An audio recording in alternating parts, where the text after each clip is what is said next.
Hey there, fellow finance enthusiasts! Today, I want to discuss Peter Schiff's implications of debt ceiling bill on the economy. You see, when we talk about raising the debt ceiling, what we're really talking about is the government's ability to borrow more money to meet its financial obligations. It's like your Uncle Bob constantly asking for a loan to cover his gambling debts. He just can't seem to get his act together, can he? Peter Schiff, the master of fiscal wisdom, is here to guide us through the labyrinth of economic implications.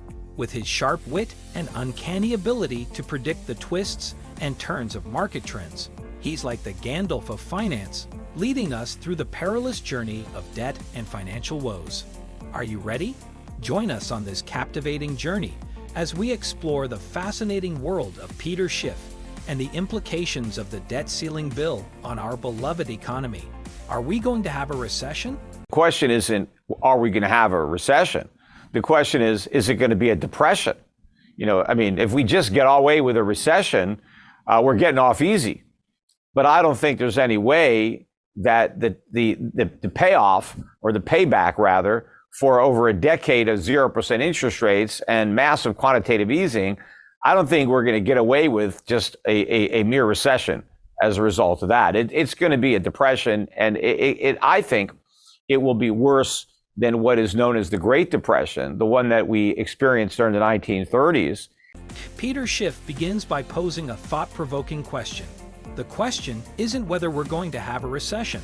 The question is, will it be depression? The eternal quandary of economic downturns.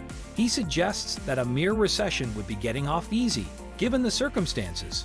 Peter believes that the consequences of over a decade of 0% interest rates and massive quantitative easing are far more severe. He predicts that it won't just be a recession, it's going to be a depression. Peter is a financial fortune teller, peering into his crystal ball and making bold predictions about the future. It's like a comedic sketch, but with a serious undertone. He's warning us that the aftermath of this prolonged period of unconventional monetary policy is not to be taken lightly. It's as if we've been playing with economic fire, and now we're about to feel the heat. He boldly claims that this forthcoming depression will be worse than the infamous Great Depression of the 1930s. It's like comparing a small bump in the road to a treacherous mountain that we're about to climb. The magnitude of the challenges we're about to face is unprecedented.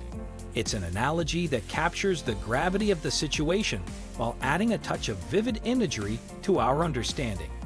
Do you think Peter Schiff's predictions hold weight, or is he being overly pessimistic? Will the consequences of prolonged low interest rates and quantitative easing truly lead us down the path of a depression worse than the Great Depression itself? Share your thoughts and let the discussion begin. There's a report causing a stir. Morgan Stanley predicts a 40% drop in commercial real estate prices, like a scary sequel that'll make your heart race. But wait, it gets even crazier. Peter Schiff warns that the 2023 financial crisis will make 2008 look like a warm-up act. It's like going from a little ripple to a tsunami of chaos. So buckle up, because we're in for a wild ride that might stretch into 2024. It's time to face the turbulence head-on with Peter Schiff as our guide. Let's see how this financial adventure unfolds. How do you think this potential crisis will impact other sectors? Will we ride the storm or be swept away? Every segment of the economy took on too much debt. Now, obviously, the banks are very vulnerable because the banks own a lot of that debt. But corporate America is in a lot of trouble. Where do you think corporations got the money for all these share buybacks? Most of it was borrowed, and a lot of those loans are going to come due. So it's not just the commercial real estate sector, but corporate America that's in trouble. And Americans also have record debt. Peter Schiff's analysis of the debt ceiling bill's implications for the economy paints a dark and dire picture. It's a perfect storm of debt troubles hitting banks, corporate America, and everyday Americans like a double whammy. They've all been living it up, feasting on borrowed funds without a care for the impending bill. But now, reality is setting in. The banks, once seen as pillars of stability, are now standing on shaky ground. It's as if they gorged themselves at a lavish banquet, only to find themselves with a colossal check they can't afford to pay. Corporate America, too, is feeling the heat. Those share buybacks that boosted their stock prices were fueled by borrowing. It's like buying a flashy sports car on credit, only to be saddled with crushing loan payments that threaten to throw them off track on the bumpy road ahead. Meanwhile, Americans are drowning in a sea of debt. Credit cards, student loans, mortgages, they've maxed out on all fronts. Initially, the low interest rates made it seem like a bargain shopping spree, with discounts aplenty. But as interest rates climb, it's like waking up to find the price tags on everything skyrocketing. Suddenly, even the most basic necessities become unaffordable, leaving them struggling to stay afloat in this sea of financial turmoil. The consequences are no laughing matter anymore. And let's not forget the buyers of mortgages and bonds.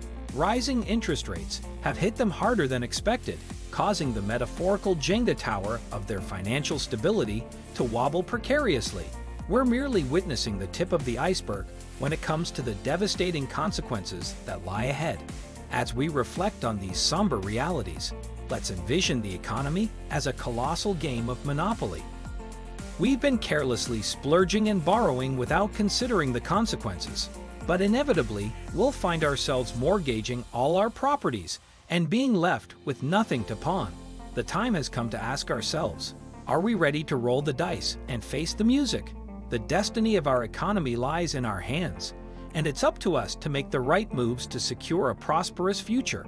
Sure. Now, they may have to reduce their overall volume because as you raise prices, you price certain consumers out of the market.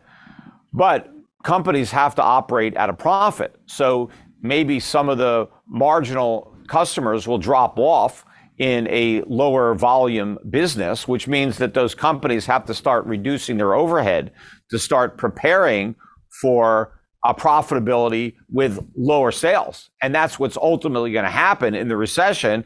A lot of Americans are going to stop buying because they're broke, but the Americans that still can afford to buy will just pay higher prices in order to keep these businesses afloat. Because if a business can't make a profit, it's not going to stay in business.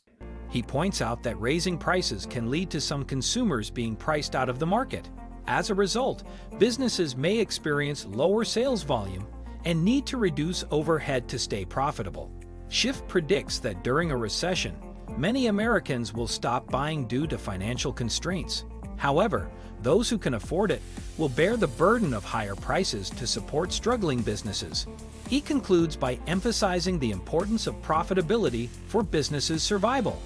In conclusion, the implications of the debt ceiling bill on the economy are dire. We find ourselves on a sinking ship, desperately needing to take decisive action before it's too late. The challenges ahead should not be underestimated. It is crucial for us to put our heads together, think outside the box, and devise innovative solutions to steer clear of the impending perils. The choices we make today will shape the future of our economy. So let's brace ourselves, hold on to our sense of humor, and navigate this treacherous economic journey with unwavering determination. Let's not forget that inflation is a global party crasher, wreaking havoc in countries near and far.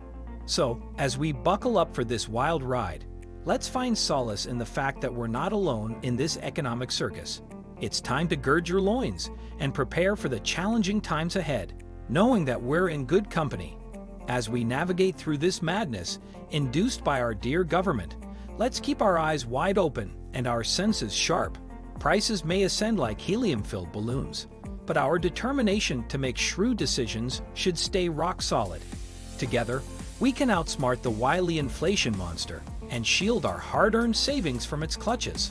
As inflation raises its unruly head and prices skyrocket like a rocket on steroids, how will you adapt to the economic circus unfolding before your very eyes? Will you tighten your belts and ride out the storm like savvy tightrope walkers? Or will you be caught off guard, stumbling over your own economic acrobatics? The choice is always yours to make. Share your thoughts in the comments section. Let the discussion begin. But don't forget, when chaos knocks on our doors, laughter becomes our secret weapon. Let's cling tightly to our sense of humor as we embark on this thrilling and unpredictable ride together. What do you think about this topic? Share your thoughts in the comments section below. Don't forget to like, share, and subscribe to this channel.